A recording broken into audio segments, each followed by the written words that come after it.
gentlemen, it's a real pleasure to see you all here this evening at Howl Happening. My name is Sam, and on behalf of the team at Howl, you're all very welcome. I hope you're going to enjoy yourself. Quick word about the art on the wall. The East Village artist Chris Tanner, I believe, is here tonight with us. Are you there, Chris? Yeah, very good.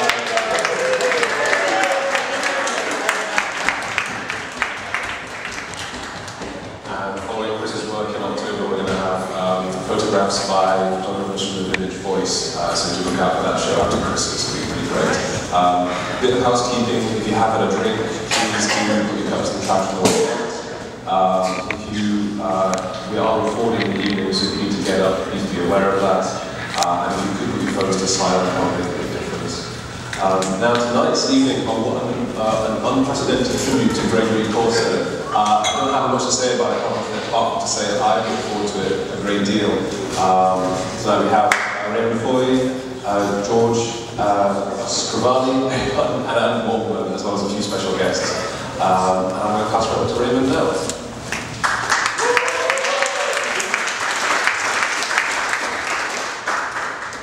So this evening, Anne Waldman is going to begin. Then Danny Lama is going to read a poem by Gregory called For John Lennon. And then Edgar Oliver is going to read an unpublished poem from Gregory's notebook. And it's part of a book that George and I are editing. It's the last 20 years of Gregory's work, 1980 to 2000.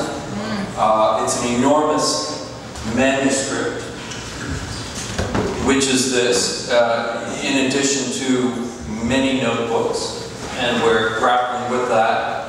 And we're going to discuss that this evening, amongst other things. And then after that, we're going to have 3 brief film clips of Gregory. The first shows him at Mount Parnassus in Greece. The second shows him at Clinton Correctional Facility, upstate New York. Visiting the cell that he spent 2 years in as a teenager and speaking to prisoners. And then we're going to have a film by Laki Vasakis of Gregory playing Scrabble with Roger Richards and his wife Irvine. They took care of Gregory the last 15, 20 years of his life. He lived in their apartment and they were absolutely angels to him. And then George and I are going to have a conversation. I'm going to interview George. He was Gregory's closest lifelong friend, his translator, his editor, and we're really pleased to have him here. Let's see. Later in November, we're doing an evening at KGD with Clinton Halen, who is the best, in my view, wrote the finest biography of Bob Dylan. It's called Behind the Shades. He's written about a dozen books on Dylan, as well as books on Shakespeare, Orson Welles, Fred Astaire, Fairport Convention. He has a new book on Blood on the Tracks. We're going to be playing rare tracks from the new box set, which is called More Blood, More Tracks, 6 CDs. And so if you want to know about this, if you friend me on Facebook, then you'll get the announcements. That's the only way I put stuff out there, because it's just too complicated these days. And then at the end of this month, on October 28th, I think a lot of you, some of you were here for the evening of Harry Smith films that Will Epstein, who has a band called High Water, did. And it was a really extraordinary evening. He's a great musician. And he's going to be playing to Harry Smith and Jordan Belson films. Belson was Smith's cohort in the late 40s and early 50s. He's much less well known because he was an extreme recluse. He died at the age of 83 in 2012. And I'm organizing a show of his paintings from Matthew Mark's gallery in May of 2019. We're going to be showing Harry Smith and Jordan Belson films. This is going to be in Kingston, New York, but I know a lot of people go back and forth. It's at BSP. It's on October 28th. That's the Sunday night before Halloween.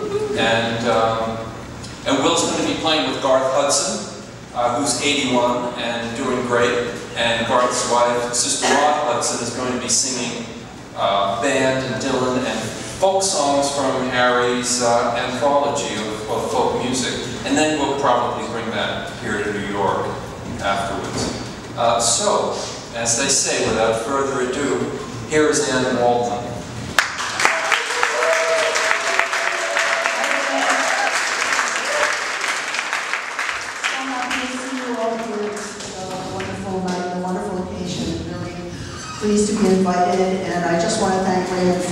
doing such important work, tireless.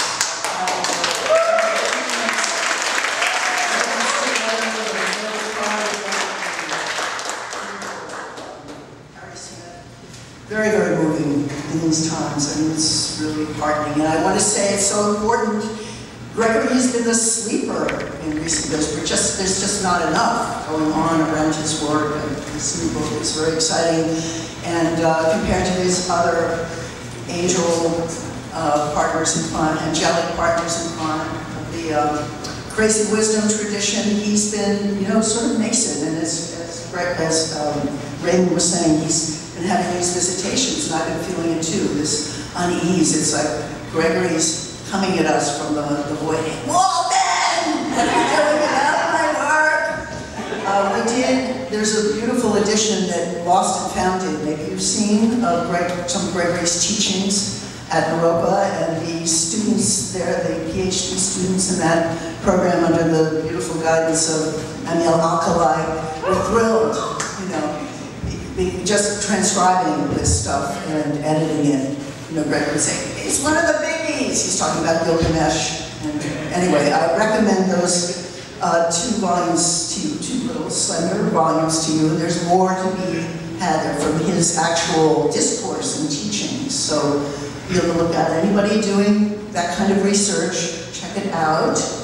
But I did want to, before I read this poem that Raymond suggested I read, the whole mess almost, I wanted to read this wonderful text of Gregory's from the contemporary authors, his utopian vision. Maybe some of you know it. Allen Ginsberg called Gregory the awakener of youth. And here's him in this contemporary author's book. I feel that in the future, many, many poets will blossom forth. The poetic spirit will spread and reach toward all. It will show itself not in words, the written poem, but rather in man's being and in the deeds he enacts. A handful of poets in every country in the world can and have always been able to live in the world as well as in their own world. And when such humankind becomes manifold, when all are embraced by the poetic spirit, by the world of poets, not by the written word, but by deed and thought and beauty, then society will have no recourse but to become suitable for them and for itself. I feel man is headed in such a direction. He is fated and doomed to become aware of the knowledgeable about his time. His good intelligence and compassion will enable him to cope with almost all the bothersome, distracting difficulties that may arise. And when he becomes so, poet will not be his name, but it will be his victory. Very moving in these times.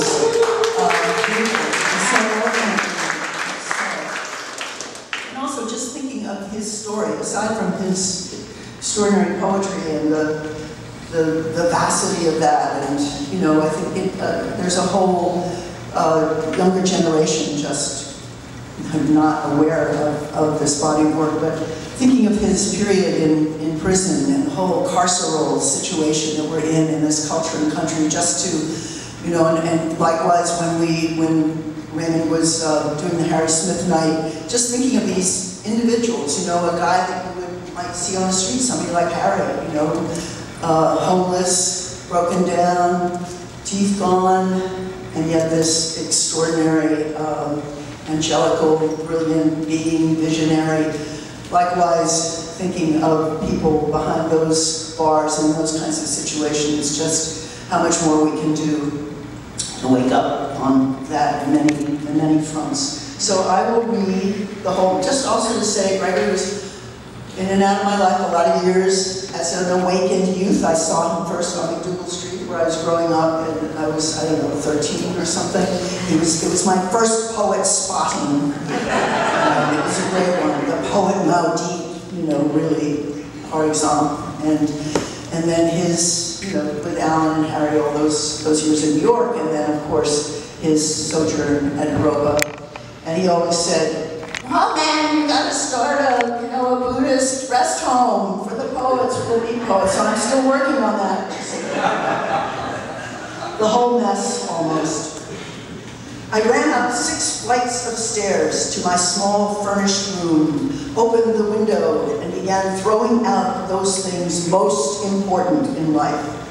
First to go, truth, squealing like a fink. Don't, I'll tell awful things about you. Oh yeah? Well, I've nothing to hide. Out. Then went God, glowering and whimpering in amazement. It's not my fault. I'm not the cause of it all. Out, cooing bribes. You'll never know impotency. All the girls on book covers, all yours. I pushed her fat ass out and screamed, you always end up a bummer. It's hard to run to this. Feminist. Anyway, we got through that. I picked up faith, hope, charity, all 3 clinging together. Without us, you'll surely die. With you, I'm going nuts. Goodbye. Then beauty. Ah, beauty. As I led her to the window, I told her, you I love best in life, but you're a killer. Beauty kills. Not really meaning to drop her, I immediately ran downstairs, getting there just in time to catch her. You saved me, she cried. I put her down and told her, move on.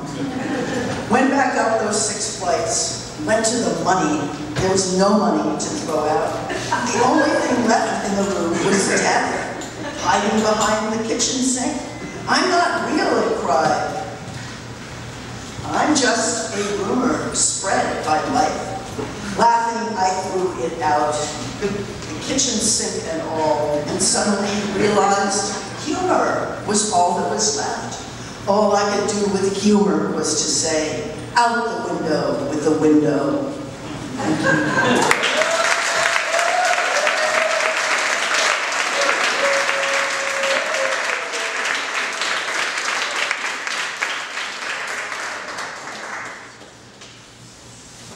The next reader is Danny Lama.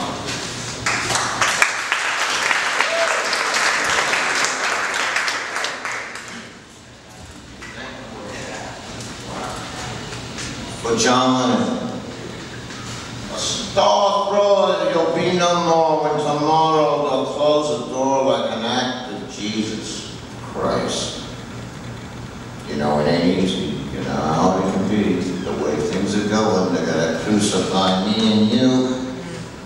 It will be neither day nor night when your hair near white shall never wander and go. Yeah, we'll walk with the vast of honors alongside the resurrection, and with legs of spirits will wade in the hosannas of new water. Come together, all of you and me and everybody. Thank you.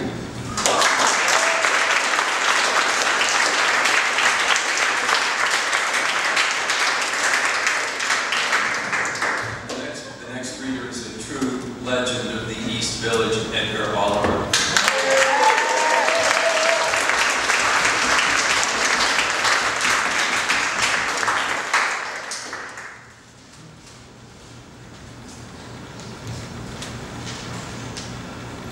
This doesn't have a title. The Delphic oracle advised Socrates, know thyself. Dying, Socrates said, all I know is that I know nothing. Villon said, I know all there is to know except myself. In youth's arrogance, I said, I know all there is to know, because there's not that much to know. So I make America better. I say, America, even in arrogance, even if you do know all there is to know that this is nothing until you know from whence you came, or like all other greatness, you will fade. What is most remembered of great civilizations? Poets, artists and philosophers, not politicians and conquerors. Homer, Socrates, Catullus, Da Vinci, Michelangelo, Caravaggio, some leaders, grand. So, becoming older as poet, growing slothful and fat and lost in a way, living as hermit for 7 years in my apartment, afraid to walk my New York streets at night. I returned to Italy, where I can walk the streets at night. As Keats' death sent Shelley, I went forth from the deathbed of my brother Ginsberg, longest of friends, longer even than Kerouac, to Italy, from whence I came, hoping to find all that I had naturally lost here in America, to know myself once again.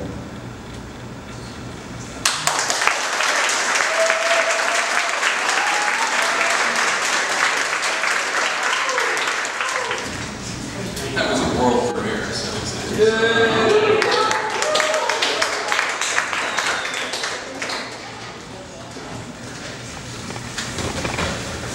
as you may have gathered, Gregory took the camera at a certain point in the film.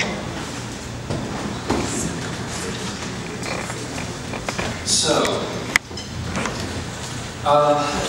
George Scrivani, when did you first encounter Gregory's work, and when did you first encounter Gregory? So, I'm just this kid who's coming from a religious background and escaping Staten Island. And everything you've heard about Staten Island is true. You need to escape. And I went up to the State University of New York and studied Latin and Greek there. And a friend of mine came to visit, a beautiful woman who was a childhood friend, also trying to escape. This is 1970, September. Gregory Corso returns to the University of State University of Buffalo to give a reading. He hadn't been there since 1964, where they had offered him a professorship, but he was required to sign a document saying that he wouldn't be a communist. That was unacceptable. Those things were done in this country, and he refused to sign it, and so he didn't get the position. But he was coming back to give a reading, and I'm sort of pretty uptight, but I go to this reading, and this is the guy I'm trying to get away from. He's the Italian-American who's haunted my childhood and who, was responsible for a lot of violence, and yet he didn't have any of those elements. He had only beauty, only a mind that I just couldn't fathom. He was absolutely extraordinary. And after this reading, so 1970, the publication of Elegiac Feelings America, and Jack Kerouac has just died the year before, and Gregory is doing what he's doing. And interestingly enough, just recently that reading has been published by a company named Ragged Lion. And so I got to listen just last week to that reading, and there it was. All the elements were there. Frankly, all the elements were in the poems and films that we saw. The same themes, the same sword, the same desire for the sources, the same love, the passion, the peculiar turn of phrase, the hand, the elegance of the hand, the hair. To me, you could get all of Gregory just in those 30 minutes of, if you knew what you were looking for. You could find all of it in that. But better off to go to the poems, because the poems are rich. And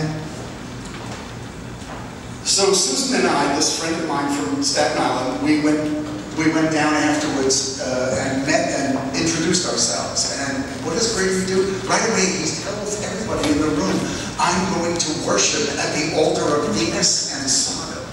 And I'm thinking, what is he expecting of me?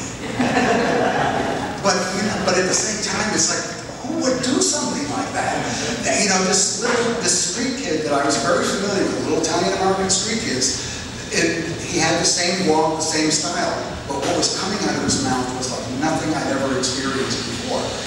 And I basically fell in love with it, but we weren't going to the altar of Sodom together. And, after that, he came to live with us. And I got to meet Alan, who came to visit him in Buffalo. And our life just grew, and he continued to challenge me. Right that first year, he got me to go to a doctor and play act at being a junkie so that he could get some methadone. And he needed. And this was I did a repeat performances of this over the course of the years. In those days, I was pretty good at playing a junkie, and not my thing at all. But I was able to see Gregory, a man tortured by his drug addiction, recording his drug addiction throughout his poetry.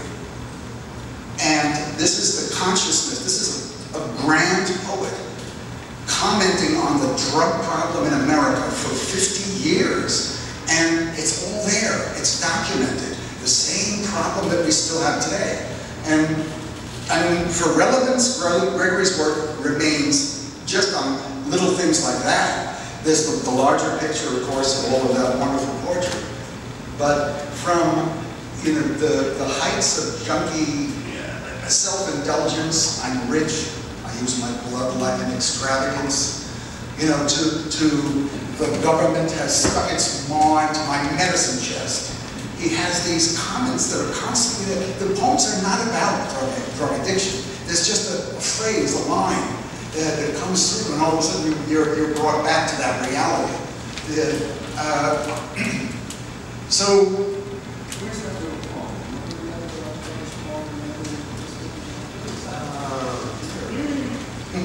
I don't know what it is. I know what it is. Oops. Let me just get the papers that are here. Thank you. I think it's interesting amongst the beats that they're all describing the same situation, which is this narco-petro empire that is America from different angles, whether it's Ginsberg in The Fall of America, Burroughs in his books, Gregory here. Which one do you think? Let's see. Okay, yeah. So, what Gregory liked in me, I guess, is what he saw. He always referred to me as my Athenian friend. So all the gay people in his life were Athenians. He had this idea that the ancient, that the ancient days lived through us. And of course, his best buddy, Alan, was gay. And this was a topic that he struggled with. What does it mean that this friend and these other friends are gay? And right to the end, right to the final manuscript, there's a lot about his struggle with Alan and what is the meaning of homosexuality in life. And he's not gay, but he's asking the question. It's not like today where everything is divided. Gay people go there and straight people go there, and everything's all acceptance. It wasn't like that at all. There was, we were coming out of the McCarthy era where, along with the terrible things that were done to the communists, there was also a widespread pogrom against gay people, and everybody was, kind of uncomfortable about the topic. Not like today, or is it like today? There's still a lot of discomfort, and maybe that's why people are sticking with their own kind, because they can't take each other. I'd like to see an America that changes that, and these guys, the big generation guys, Gregory in particular, they lived in a freeness that it's hard to convey to people today. In a world, where we're all living in this mass hallucination of fear, that once these guys walked the earth, and freely, and anything could happen, and often did, a line that Gregory used over and over. For me though, I love Shelley. He loved Shelley. The first thing out of his mouth when he says to me, he says, "Hail to the blind spirit." I completed the quatrain. Oh, you love Shelley. So we hit it off on the level of the classics and on our joint love of the poetry of Percy Shelley.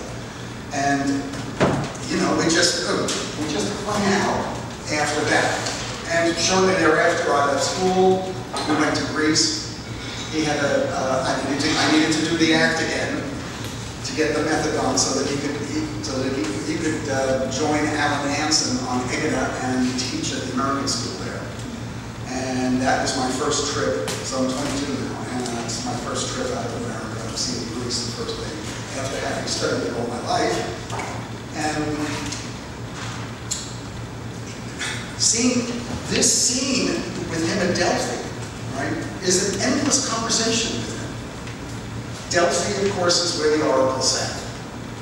And I can remember very clearly I was reading Plutarch's Moralia, the 5th book, and it's about Isis and Osiris, so Greece looking at Egypt, which was very important for Gregory, and appears in a lot of his work, especially in Elegiac Feelings American. But there's also Delphi, and Plutarch himself was the high priest of Delphi. So Gregory, going back there, when he's saying hello, he really means he's saying hello to the gods, and the gods are telling him to shut up. And he took the power of words seriously at the same time that he knew that it was what he would call a tumbling act. The clowns would come rolling in, and everything would be this strange kind of American surrealist caper. Anyway. And this touches on his biography because his family is from Calabria, which is Magna Grecia, and why don't you, say a little bit something So about Gregory it. is seeing, Gregory embraces all the sources. He's seeing Greece and Rome, but also Gilgamesh, all of the mythology. He feels that that's his playwright. And he has a right to it because he's got the name, Nuncio, which is the announcer. And he says in many places, that he and the beat generation are here to announce to America the importance of beauty and truth in people's lives. But later on, he's pushing beauty and truth out the window as things get tighter and tighter for him. Over the years, I met him, he was 40. I was 21. And then later on, I got to experience him when I turned 40. Because our friendship still lasted through all those years. He brings it up right away. Now you're the age at which I was when you met me. Larger, ever larger cycles. Like when you drop a stone into a puddle and it has all of those reverberations. Life was like that for him.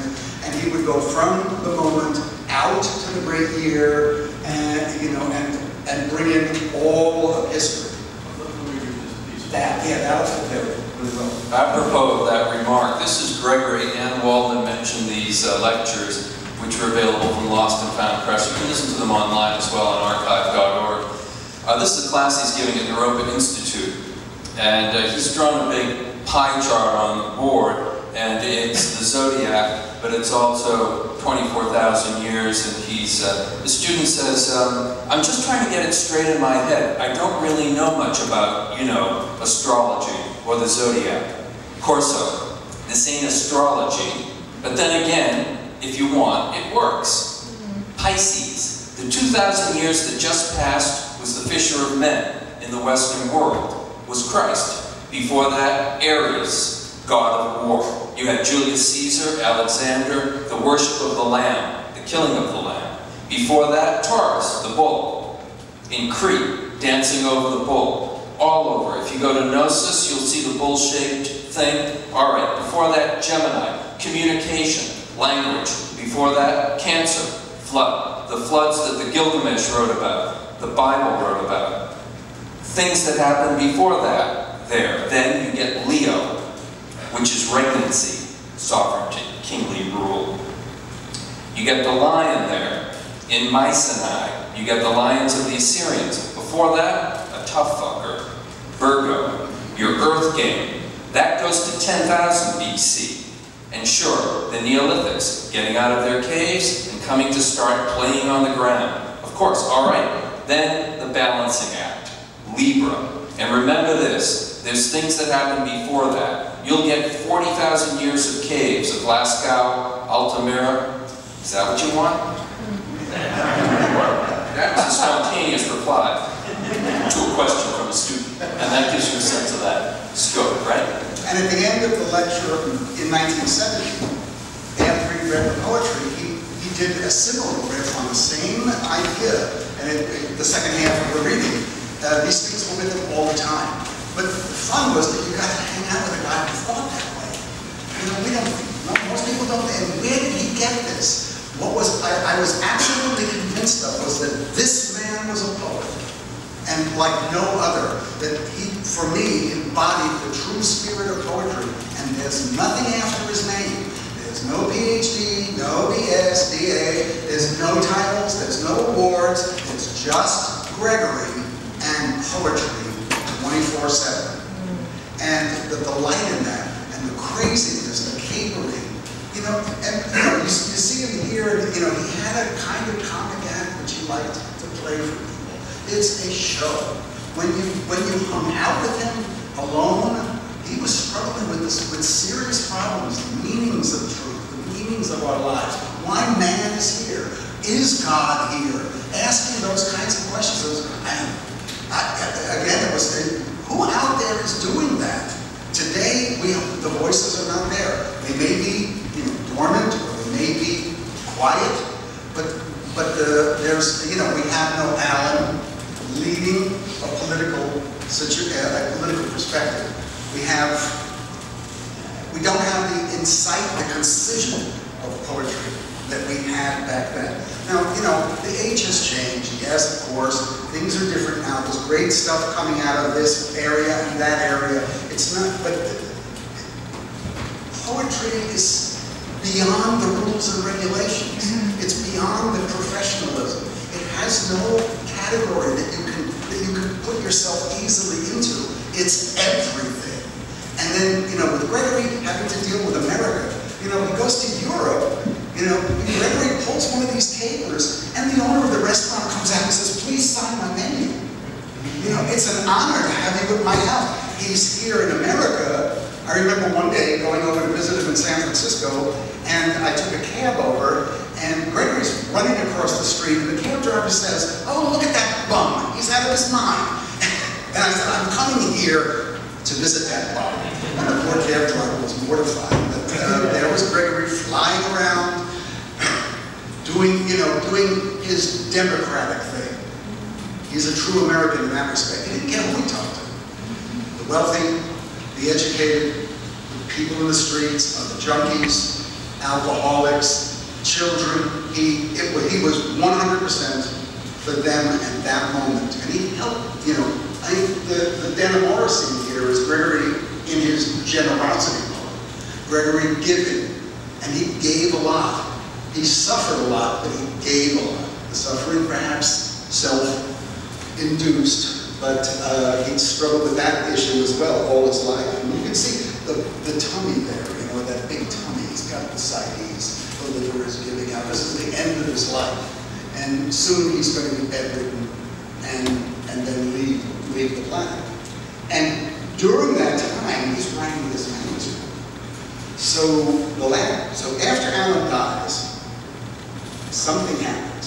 Just like something happened after Caroline died, when he wrote Elegy Feeling America. The dot, or the golden dot, depending on what day of the week you talked to him about, this manuscript represented in a sense, it's his elegy for Alan. He talks about Alan a lot, and everything else. And if you've seen the poetry from the beginning, there's a culmination there. He's working to tie off ends of all the crazy themes that were a part of his life. and yet the manuscript lies dormant. You know, the last letter from New Directions was pull out what you don't want in the book, and we'll publish it, and then you pass. So everything then went into the standstill and remains that way. So Raymond and I are working to hopefully get that book out, so that at least for those who remember the earlier book, that last book will mean something. Yeah, and it is a real triumph. It's the real capstone of his career. So Alan dies in 1997, and Gregory dies in January of 2001. And Gregory publishes his last book in 1980, Herald of the Octophonic Spirit, which is a fantastic book, full of great, great things. So from 1980 to 2000, he doesn't publish anything. So these are the writings. And there are many poems that are complete, that are finished, that we both worked on with him through many, many versions. And now we're dealing with the question of what's finished, what's unfinished, whether to publish certain things as notebooks. I mean, how much license do you have? I mean, George certainly knew him better than anyone and worked with him on all of his poems and all of his books. So, it's this completing effort, but you can only go so far. On the other hand, the manuscripts will remain in research institutes, so people can continue to refer to them and do their own version. I mean, right now, I understand that the Pound estate has allowed an editor to re-edit the last book of Pound's, the drafts and fragments of the last cantos, which if you look at the facsimile notebooks that Glenn Horowitz published, is nothing like the last book. So there'll be another version of that. But I think we both have the same experience reading this manuscript where we constantly say, is this Gregory? Did this find its way into the manuscript somehow by mistake? Who is the Gregory that's writing this manuscript? And also, this brings up the other part of Gregory, which was he was engaged in an extremely private, personal act, which then had a public face of necessity. He had to earn a living, he had to do readings, and that changed his work in a way. But I feel like in this manuscript, he goes back to that most private of acts. So do you want to talk a little bit about the Gregory of the Golden Dot? Yeah, it's a funny thing. I helped him over the years to develop the sort of comic routine that he liked. He liked getting making the audience happy. He liked pleasing people, and I helped him kind of by picking out the poems. And I learned the hard way. I'd suggest a poem, it wouldn't work. I remember that. Suggest another one, and eventually he had a body of work that he could read publicly that always got a positive response, and he was able to then. But then towards the end, he starts to revolt against that. This is typical. Any structure at all was anathema to him. He would try to break it down, even if it meant no money. He would fight against the audience. I went to one reading where he just berated the audience for 40 minutes, a 40-minute denunciation of the audience for daring to pay for his concert, and think that they would get something. I was having to know each other at this point. San Francisco State came with Tasha Robbins, who's here, and for 40 minutes he berated the audience and did not read a single poem. And it's funny because my entry with Gregory was also the poem Elegiac Feelings American about Kerouac, which I think is the greatest poem. And I saw him read that in 1973. I was a high school student in Lowell, Mass, and we went to Salem State College to see him read. And so for 40 minutes berating the audience, and finally at the end of it, I said to him, read Elegiac Feelings American. And he looked at me, and he said, okay, you want to hear it? You got the book. And I said, I handed him the book. And he opened it up, and he leaned right directly in front of me, and he said, I wish you all the best. And he closed the book, and he walked out of the room. Well, to do some of those poems took a lot of energy. And certainly he enjoyed reading Marriage. Howl, on the other hand, he had to be in the mood for it. It's a great poem. You know, he runs down power. This is a man who's speaking truth to the nightmare of American politics in that day, and he's talking about power and seeing it everywhere. And I keep remembering that line, you know, with a man standing on the street corner thinking about nothing is power. And, you know, and these things were rich motifs that ran in waves throughout his entire life. And if you got to see him in the larger period, which some of us were lucky enough to do, we noticed that rhetoric, we'd see those themes again and again and again, and realize that Gregory was working hard at teaching if we were willing to listen. And a lot of people were back then, because he was a phenomenon. And again, there was that contrast. In Europe, the Europeans have a tradition of the uneducated poet. They know what that is. They know the difference. And they also know the truth of it. And so they honor them. Here, we've got these little funny things, you know. We don't, I think we're afraid. I think we're living in a mass hallucination of fear here. And hopefully that will change. But I cannot do anything else but think back on those days and wonder if the human is going to carry through. Gregory always worried about that, you know. He'd say, if we die out, the universe will be a sadder place. Because we bring something, you know, we bring something to the whole creation. His mind is around all of that. I can rarely rise to that level with him. You know, I always felt myself lagging behind, because he was always thinking of all of us, and as was Alan, frankly. And we don't have him here. Who were the classical authors that he was reading and engaged with when you knew him? Well, we had some tussles over certain topics.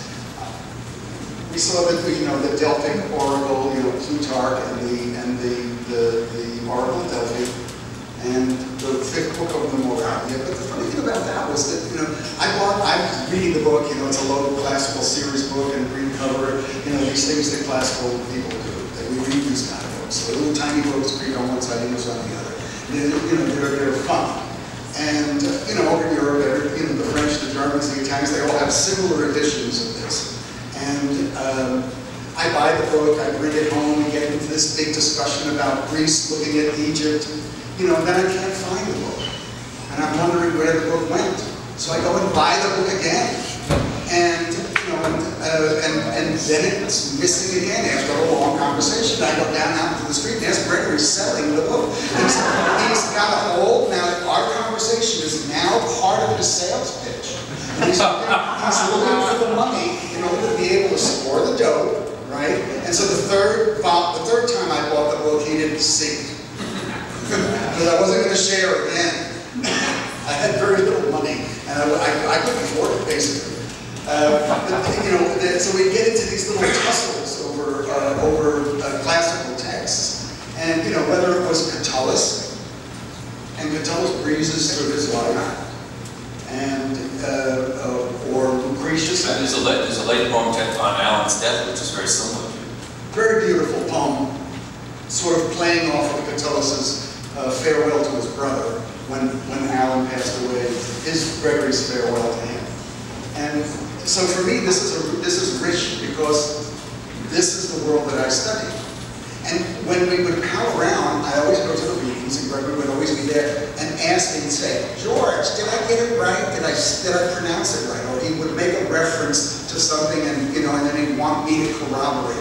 He liked it in the sense that, like a feather in the cap, that there was this kid who studied Latin and Greek who was willing to hang out with him.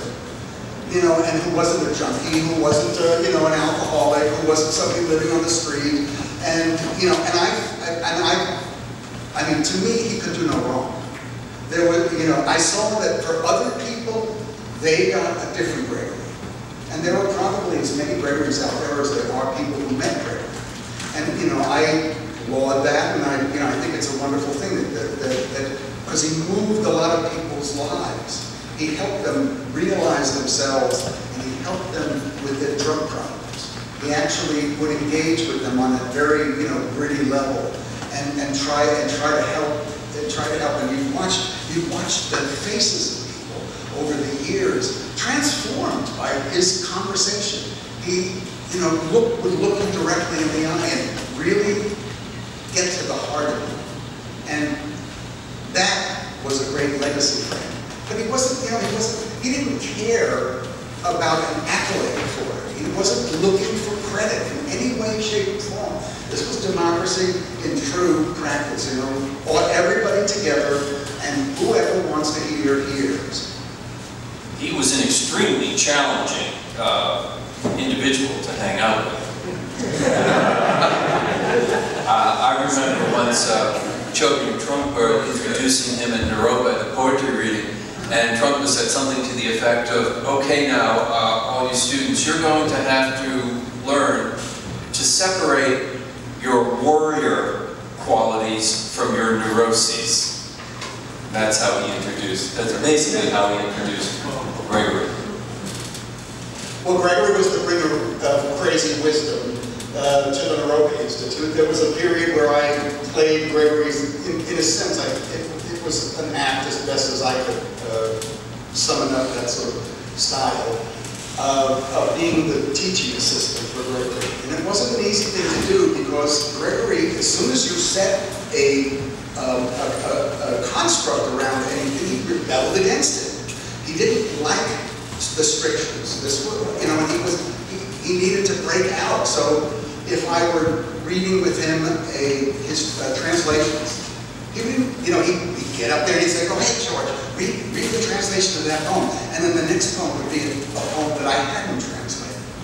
We set the whole thing up so that I'd only read. Now, Gregory, read these poems that I've got these translations, but he would break. He didn't like the structure of anything. And you could say he was being a bad boy. You could say he was being a pain in the ass, a prick, whatever you want to call it at that time. To me, I understood what he wanted. He needed to break out of any kind of thinking.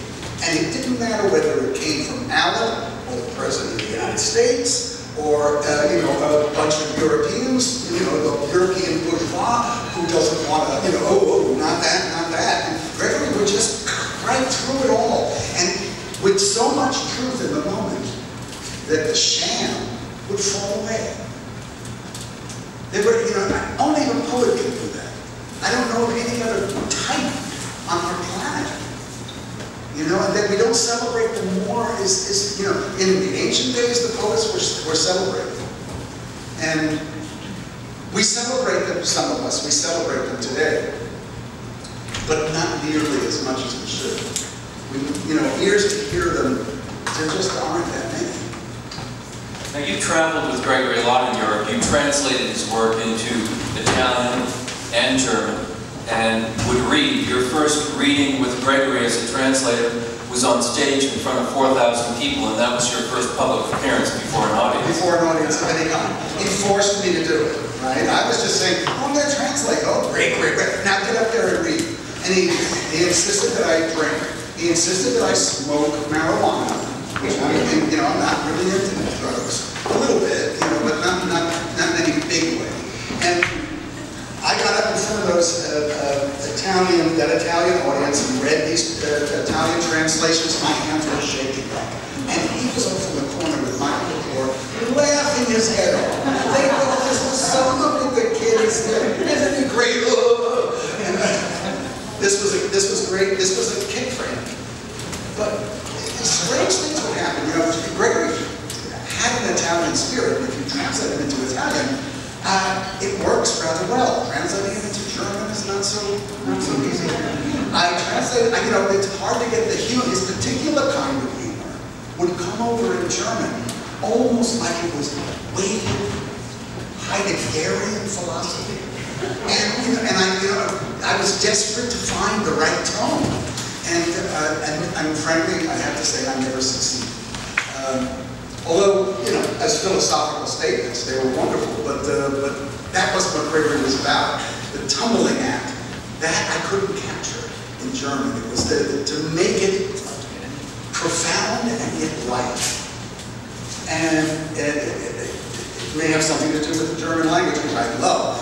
and you know, speaking more and more of, and reading more and more of as years go on. But German was a challenge. Gregory loved running through Germany. You know, he demanded at one point he need to make money. He wanted to send some money home to his wife at the time, Lisa Bricker, and his siblings.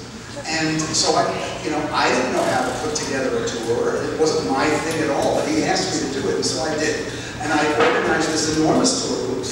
This enormous tour of Germany. It was all of a sudden starting to appear in Germany, and Gregory got a little nervous. He said, "Quick, we got to get there before Alan, because we'll suck up all the money. I won't be able to send that money home." But the money meant nothing to him, because I mean, we got it and we sent it. But at the same time, I remember in Heidelberg, after at night, when we ended up having to sleep in the same bed, and I woke up in the middle of the night, and there was a little fire in the middle of the bed.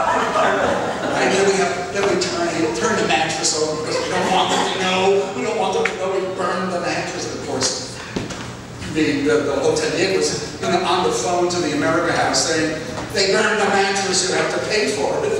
But with the money from that reading, he went to a jewelry store and bought a diamond ring, a ruby ring, and an emerald ring.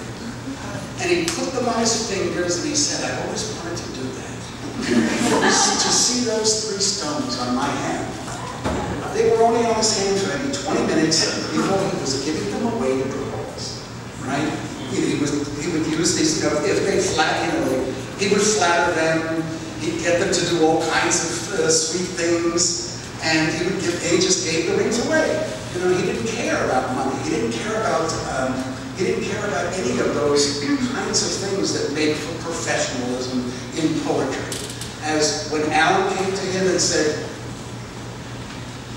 "I'll get you a position on in the academy," Gregory said, "No, somebody's got to remain outside the state room." Talk about trying to get through customs in Holland with him. The German tour. We ended up in Berlin. Gregory had already been in Berlin and had been translated.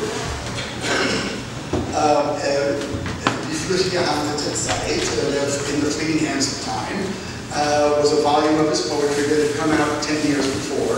We were visiting Berlin. We were at the Literarisches Kolloquium on Wannsee, which was the place where the Nightmare of Wannsee conference took place during the war. You know, Gregory, right? He's gonna put a Hitler mustache on, comb his hair over, and do an act. In Germany, the Germans did not know what to do with this man.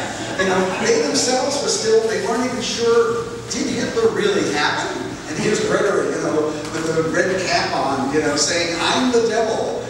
And in German, he had asked me, he'd say, "How do you say I'm the devil?" Ich bin der Teufel. And, everybody would be startled. And so the money runs out. He insisted that we spend everything. And in Berlin, we get on a plane where he's invited to Amsterdam for at that time the One World Poetry Festivals. Simon Lieben and all that, one of those wonderful Dutch guys, poets. And we arrived drunk. He insisted that I get drunk with him. That's something I'm really not into, but I did it because Gregory demanded it, and I loved getting into it. And this policeman at the gate sees these 2 drunken, slovenly whatevers, and he's not so sure he should be letting them into the country. So they take us aside. And Gregory says, "What is this Gestapo tactic? And you can't talk that way in Holland. They suffered terribly during World War II. They take it very personally. The Gestapo for them was a horror." And the policeman reacted automatically and pushed Gregory. Gregory fell to a chair. The chair went flying back into a wall of glass, which came shattering down onto the floor. When Gregory says, "Look at the mess you've made." He's pushing it around with his feet, and at that moment, Alan and Peter appear. And Alan's like, "Lock it up." Put it in the mental institution. this guy needs a mental institution. And at that moment, Gregory admired my timing. At that moment, I pulled out the letter inviting Gregory, signed by the Queen, and the poor policeman was just flabbergasted. And that same kind of timing, once we were, these cops came into the pad that I had, and they started tearing everything apart. This was before we went to Greece in 1972, and so the cops run ragged through this thing, and they look at Gregory, and the cops know, and they go, if I stick my hand into your clothing and find a needle in there, and get stuck by it, I'm going to kill you. That's what the cop says. And at that moment, I said, can I see the search warrant? And they showed me the search warrant. It doesn't have my name on it, and the apartment was rented in my name. And so I said, would you please leave me? Gregory's like, oh, God, George. He loved that little moment, that I could provide. And that became sort of a cult almost for him, of the George cult. Leave it to George. Let George do it. Oh, George is so good at this. And it was a comedy act, which I liked sometimes playing and sometimes not. But as it was, the benefits far outweighed the downside. I want to listen to a poem of Gregory reading. It's called For Homer, because it's a poem you have a very close relationship with him when he was writing. It came out of conversations. You can talk about that later. So it's an audio tape that was made 1 week before Gregory died. This is January 7th or 10th of 2001. Marianne Faithfull is with him at his bedside. He's in Minnesota. So let's do this. I'll have to dance with one more. For Homer is a classic poem. Yeah, this one tries to make life into something that, steady. For Homer, there's rust on the old truths. Ironclad cliches erode. New lies don't smell as nice as new shoes. Ideas and poems to type up. 40 years of smoking to stop. I've no steady income, no home, and because my hands are autochtonic, I can never wash them out. I feel dumb. I feel like an old mangy bull crashing through the red rag of an alcoholic day. Yes, it's all so beautiful, isn't it? How perfect the entire system of things. The human body all in proportion to itself. Nothing useless. Truly as though a God had intended, indeed warranted so. And the sun the day, the moon the night, and the grass, the cow, and mow, that we all in time die. We think there would be chaos, the futility of it all, but children are born. And the iniquities, millions the old one, zilch for another, both in the same leaky like boat.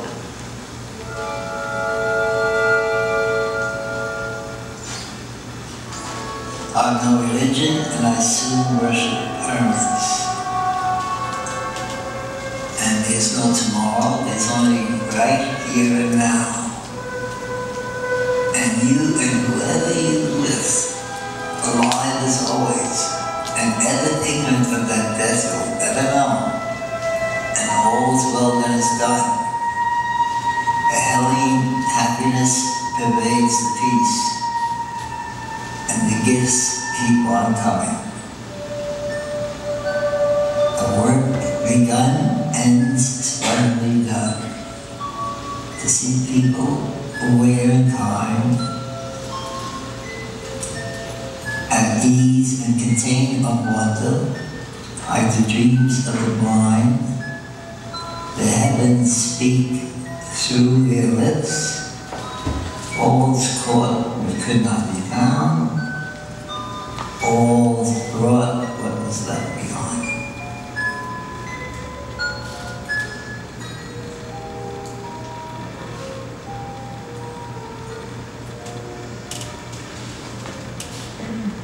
Okay, so that's on the words.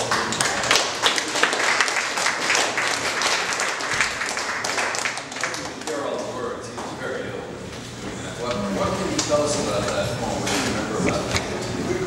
We go back to the sources. Gregory was always talking about these early things of man. He loved the Corona. He loved the Gilgamesh. He loved all of these early stories and what the human was doing on the planet at that time. And frankly, for Gregory, I don't think there was any difference between then and now. And I was reading Diogenes Laertius' Life of Homer at that time. We were having a lot of discussion about Homer. And in Diogenes Laertius tells this a funny little legend about Homer, that he died out of frustration because he couldn't figure out a riddle.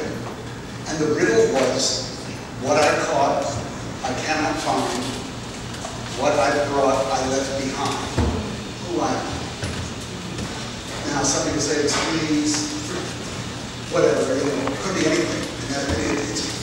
Riddles are like that. But out of that riddle, he made it into Upon the Lives of People. And that, to me, was, but he changes the words. He doesn't make it a riddle. He turns it into a completion. And in a sense, answers the riddle. And that's a riddle that has been in the books for 2,500 years. And he's the only type of person I know who could have pulled that act off. To me, it's just extraordinary that you have a riddle lying around that long. Somebody would spend the time to to work on it and come up with a solution that wasn't, fleas, or a joke or some kind of a thing. That he turned it into beauty. So beauty, even though he pushed beauty out of the window, I think beauty was there with him until the end. And the truth was there as well. I don't think poets ever really take themselves away from that. That poem is full of couplets, which are very dense. And that's the kind of thing he worked on. It might be 4 words in a line. It might be 8 words in a couplet. We had this funny relationship with rhythm and meter. He wanted to know how the Greek meters would work. So, I do what they do in Indian music. You do the, da da get it da da da get it da get it da get it da da get it da da. And that's how you teach the young how to do the rhythm. And so I would turn that into the Greek rhythms. Da da da da da da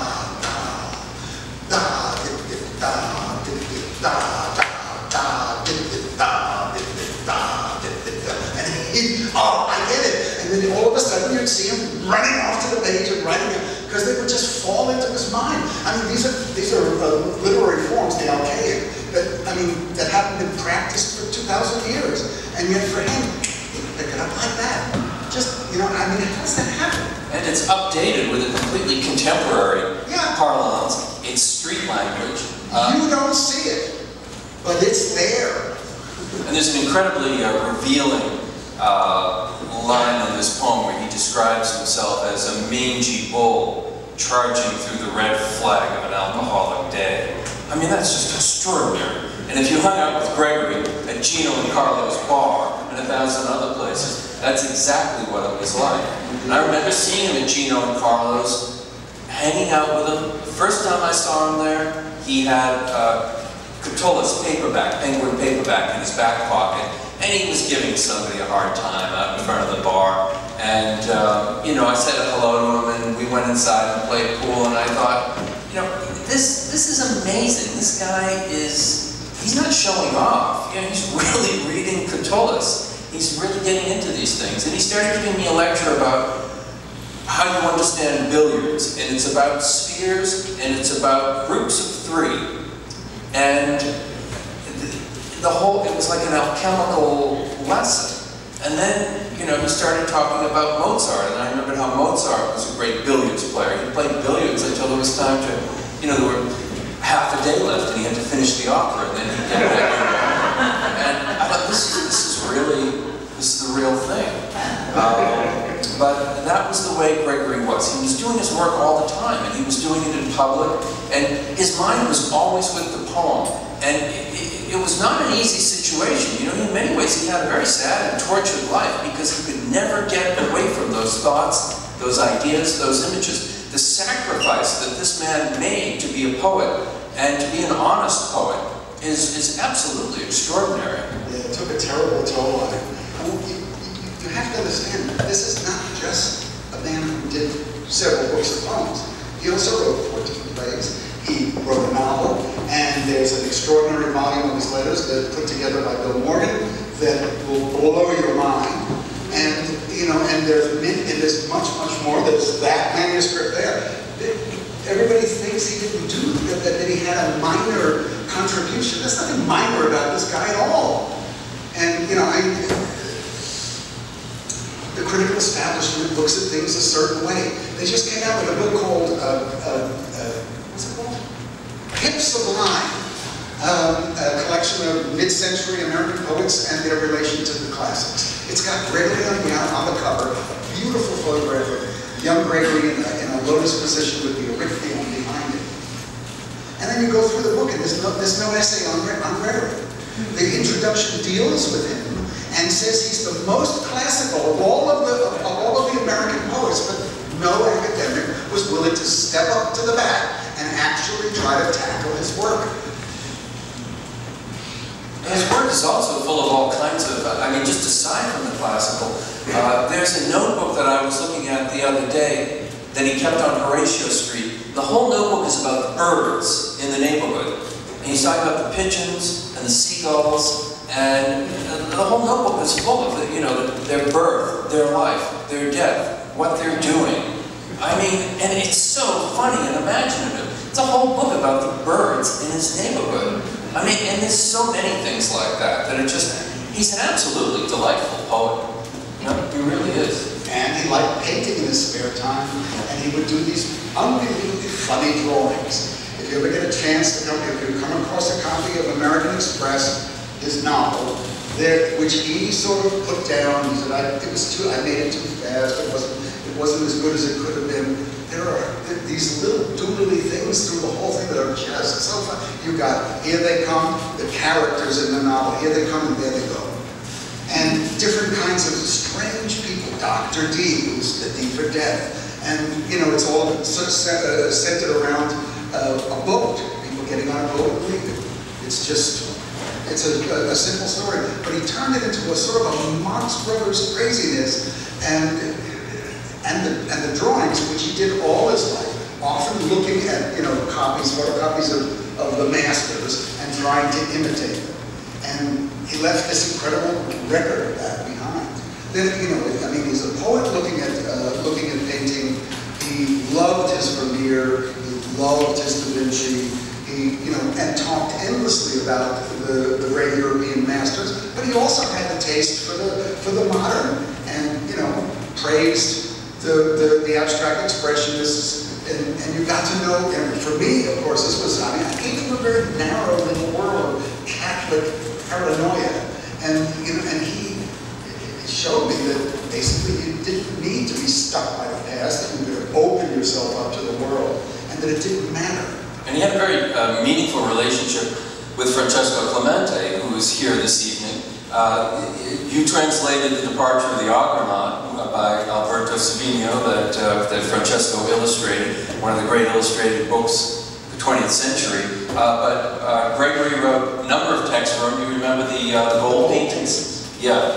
I mean, that was fantastic, where he went by the studio every day, looked at the work, saw it being made, went home and wrote. And he really wrote about those paintings, and he somehow got inside them. I mean, they were made with a kind of terracotta and a gold. And he talked about Etruria, the Etruscans, and he talked about qualities of gold. He loved light in painting, and there was the gold of Rembrandt. There was the the dark gold, the brown gold of Rembrandt, and the yellow gold of Vermeer and Vega. You know, it's a marvelous book. I'm still haunted by the eyes in those paintings. Yeah. Gregory, of course, points out to me, I'm not noticing anything. I'm not particularly visual or oral, and you know, but I'm here talking with Gregory in front of these paintings. And Gregory's going, and the eyes start to come into you, and all of a sudden you're walking away. You know, you leave the room, and you're still seeing the eyes. I was seeing eyes everywhere. You know, I was seeing eyes on my own ship. And, you know, it was not the magic of painting, yes, but there was also the magic of Gregory looking at the painting. We're going to wrap this up in a few minutes. One of the nice things about that Scrabble game is, at one point he says, do you ever think about looking at looking? Yes. Looking at people, looking at things. Do you ever look at yourself looking? That was typical Gregory. You'd be in the middle of a Scrabble game, and he would have this little philosophical nugget to offer. And that, of course, goes back to his days in Dannemora. And there's two together, see a third, which for Gregory meant that you should be conscious of what you're doing. You should be looking at yourself. You should be noticing it, and noticing them, noticing you. And you know, it's what he loved Georges de la Tour, the painter, because you always have the eyesight, people looking at each other, you know, while the cut person is stealing the money. And you know, that those in the Tenebra school Gregory liked all that dark stuff. You know, I mean, it's the stuff that attracts you. But there it was, consciousness, consciousness of consciousness. Why he goes so easily into a German philosophical move. Well, what do you take away from Gregory? I mean, when I think of, so many things come to mind, but I remember once he said to me, have you ever listened to the operas of Mozart? And I said, well, no, I mean, I was about 21, 22. I said, no, I haven't. He said, what are you doing? What are you doing with your time? He said, Mozart wrote 11 operas. It's some of the greatest work in mankind has ever been created. What do you mean you haven't listened to them? You know, it's like, don't be lazy with yourself. Get out there and educate yourself and never let that stop. I mean, that's maybe the main thing I take away. What's your... The past is playground. He used that line over and over again. It was all there for you to enjoy. Why aren't you enjoying it? These are the pleasures of life. And you know, sometimes American life can get pretty barren. But the opportunity is there to enrich it with everything we have at this moment available to us. All the goodies, the goody gumdrops, as he called them. And you know, and if you don't, you know, you're missing out if you don't take advantage of it. Gosh. All right, we're going to hang out for a while so we can all chat and hang out. And thank you very much for coming. Thanks.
And, you know, we're talking about, you know, Tom and I, how, you know, why we do this. It's really about, you know, this. It's about getting great work together. It's about community.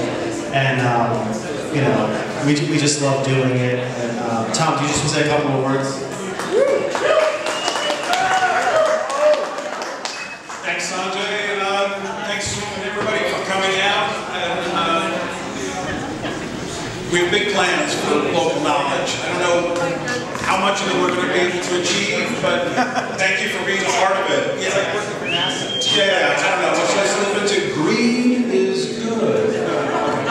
But please stay with us in our future issues because, you know, Local Knowledge is a non-for-profit. It's really about the community, and we want to build out the community of artists and writers. There's not enough of this in the New York of the 21st century. We're trying hard to keep it alive, and folks are not happening. Hopefully we will. So thanks very much for everybody for coming out.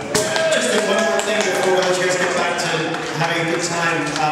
You know, Local Knowledge also sponsors a reading series. That reading series is the second Sunday of every month at 3 p.m. at the Sidewalk Cafe. So on October 14th, I will be reading actually for the first time in this series with Basil King, who's in the issue. On November 11th, Maggie Dupree will be reading the Luke Sant. And then on December 9th, Martha King, who has an excerpt in this issue, will be reading it. So, you know, please come to the series. Anyway, thanks everybody for coming. I want to thank everybody. All right, ladies and gentlemen, thank you so much. If you have a drink, please.